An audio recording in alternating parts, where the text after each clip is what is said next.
very welcome to Grad Ireland. I'm sure if anyone's been to any Grad Ireland seminars over the last number of years, you'd recognise Angela. Angela is the head of careers down in SETU in Waterford. Been a fantastic help and partner of ourselves over the years in terms of, events and other bits and pieces with us. So delighted to have her here again today for the second time. Angela's going to speak about how to stand out from the crowd, creating a winning CV. If there's any questions after the presentation, I'm sure Angela has 5-10 minutes to have a quick chat. So more than happy to hand over to Angela. Thanks a million. Just check, can everyone hear me? Okay? Perfect. The presentation will be recorded, so it'll be up on the Grad Ireland site as well for yourself. So I'm Angela, and I'm the Careers Advisor in SETU Waterford campus. So as the presentation says, how do you stand out from the crowd with your CV? Okay? So we're going to look at your CV, look at the purpose of your CV, the elements that makes a good CV, and then what to include. Okay? And so CV preparation. What we need to keep in mind, with your CV, think of the purpose of it. So number one purpose is to introduce and present yourself in order to obtain an interview.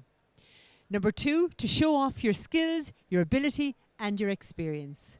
Number three, to project your personality and show your strengths as well in your CV.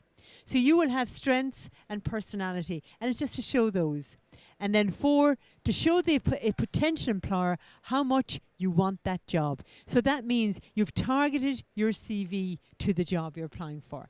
And number five, to prepare yourself to speak about your background and your experience at the interview as well. So if it's written on your CV, it'll be easier then to talk about it because you'll have thought about it in the interview. Okay, so how long do you think, some of you might have been at my last presentation, so you'll know the answer to this. How long do you think an employer spends reviewing your CV? Do you think it's minutes, hours, seconds? Excellent. It is seconds. So it's about 20 seconds, which isn't a lot when you think of the time you spent putting your CV together. Okay, so think of the key elements of a good CV. Make sure it's clear, concise, and it's positive. It's an attractive layout that's simple, but maybe using a font size 11 or 12. A maximum of 2 pages. It might go to 3, but that's okay as a raw graduate. Make sure there's no spelling errors. You use action words, so things like you're responsible for, organized, developed, instead of using I the whole time. Use bullet points instead of having long paragraphs of text, because for a reader, when they see chunks of text, it's hard going. They just want the bullet points to sell them. Avoid underlining your headings, just use bold. So a bold heading is perfect, but don't bold and underline it. Be enthusiastic in your language, and then think of the reader. As I always say, if it's not written, it's not seen. But think of the reader who's reading your CV along with other CVs. So the CV presentation headings. So you'll have your personal details, your name, your contact number, mobile address. Again, some colleges, students have a college email address, which is kind of a series of numbers. I would encourage you to use your Gmail or a professional email address is better. There's no need to put your physical house address or your date of birth or a photograph. Not required on CVs. So the question of, should I write a career objective or a careers profile on my CV? Again, it is debatable. Ask yourself, if I'm writing one, why am I writing? If I'm writing one, is it adding value? If I'm a raw graduate, just finished my undergraduate and I'm applying to college, you may not have a lot to say as in your personal statement or your career objective. So just think about it. But if you are putting it in, it does identify what you're aiming for at this stage, what the skills you have to offer in relation to your objective, and again, useful when confirming your interest in a particular job or employment sector. Okay? Remember to edit it depending on the jobs you're going. Sometimes people have a career objective but don't change it, and the career objective may not suit the next company you're going to. And as I said earlier on, ask yourself, does it add value? Okay, then you're on to your education and your qualification. Put in your most recent qualification first, give the correct name of the course, the main subjects covered, and any projects you've done. Educate the employer on your studies. They won't necessarily know what the course you're doing, what does that entail compared to another course. Some companies like that you put in your leave insert, but again, you don't have to give a lot of details. Excuse me. Again, confirm your degree grade if you have it, or you say 2.2 or 2.1 pending. Then you're down to your employment history or your work experience. Just checking it is just for this one. Is it working okay for you? Just maybe try another one. Yeah, just in case. No hassle. Oops. Thank you. Again, with your work experience, begin with what you're doing now and work back is important. Employers are interested in any work experience you have at all, related or unrelated. That's important. Don't forget any vacation, work experience, volunteering that you have. Emphasize what you've learned. So again, with all of it, I encourage students to put down, after every work experience, what skill did I gain while I was there? And then emphasize the skills gained and also what you've learned. So also you need to put in your computer skills. What computer skills do you have? List them and put them on your CV. It's also an opportunity to put your interests and achievements and your activities, anything that you achieved. If you've excelled in any particular area, that's okay to put down. And then your referees. Always ask permission for your referees. Excuse me, I've been talking a lot, so my voice is going. So the CV template. Bold your headings. Don't underline them. Save your CV using your name. Write across the page. A lot of people write one after another and they're wasting space. So start now. So it's your name, your telephone number, your email, or your LinkedIn address. You're starting now and you're working back. Can you hear me okay? Oh yeah, if you want them, these are here. So start now, when you start in your course, the name of the college, what was the course you studied, the main subjects. So you do that for the years that you're studying that course, or if you did a previous one as well. If there's any accreditation or certifications as well, make sure you put that down.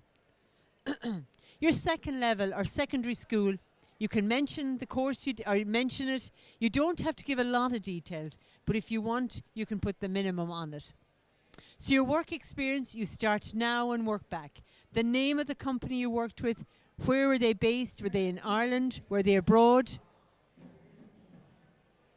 What was the position you had and the date you worked there? So with your responsibilities and duties, say what you did there. Then say what skills you gained. And you do that for all your work experience or related work experience or volunteering.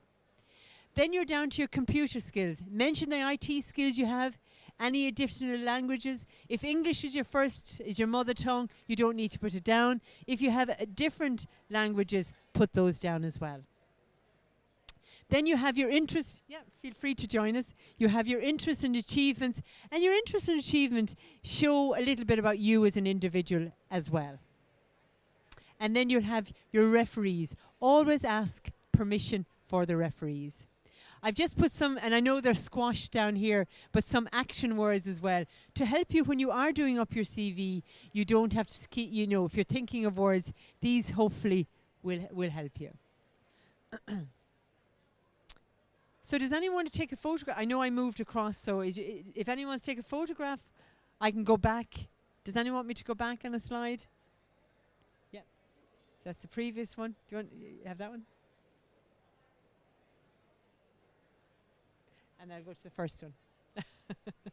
They're a bit small.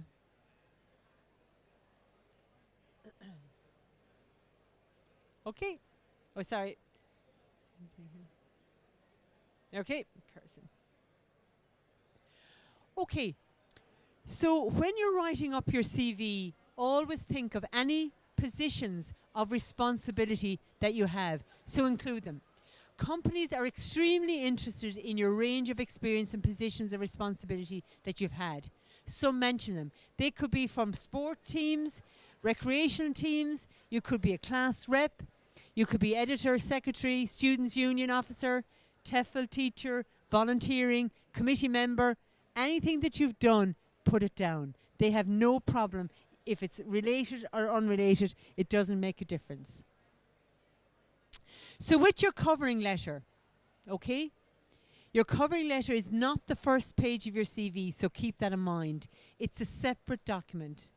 So some employers may ask you for a covering letter or an expression of interest letter. It is a covering letter. So it's worthwhile spending a bit of time over it. Emphasize what you can do for them. Don't be afraid to be enthusiastic, and it needs to be polite and not overly formal. So with the covering letter, say which job you're applying for and where you saw it. Why you? Tell them why you are a good candidate. Describe how much you match the job description. Why them? Why do you want to work at that company? And then the end, you're referencing, please see attached my CV. Try and write to a named person if you can. If you know who you're writing to, you end it with yours sincerely, and if you don't, it's yours faithfully. So with your covering letter, you need to highlight the key selling points and add value. Your opening paragraph is the outline that outlines the purpose of your letter. Say who you are, what specific job you're applying for, where you saw the job advert, why you want that job. Demonstrate the interest to show that you have it, what you have to offer them, and then why you're interested in that employment or that job. And the closing paragraph then is really thanking them and letting them know you're available to call for them. So that was a quick snapshot of CV. So I'm available for questions if anyone has some. I'd encourage all of you again to use your career service as well. And Grad Ireland have a lot of very useful resources on their website. Okay, so thank you for coming along. I am here for a few minutes if anyone wants to ask any questions. So thank you very much for your patience.